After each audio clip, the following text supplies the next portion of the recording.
Aksident në Lush, një zetori përmbyset anës rrugës humbi jetën 71 vjeçari.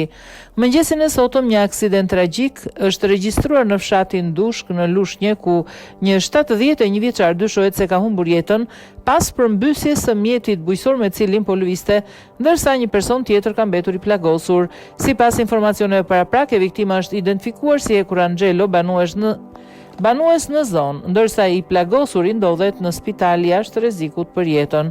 Mësohet se ata ishin nisur drejt tokave bujqësore me zetor, kur për arsye të paqarta mjeti është përmbysur. Sipas së aksidentit, 71 vjeçari dyshohet se ka ndruar jetë në vendngjarje. Autoritetet kanë mbritur në zonë dhe po punojnë për zbardhjen e plotë të rrethanave të ngjarjes.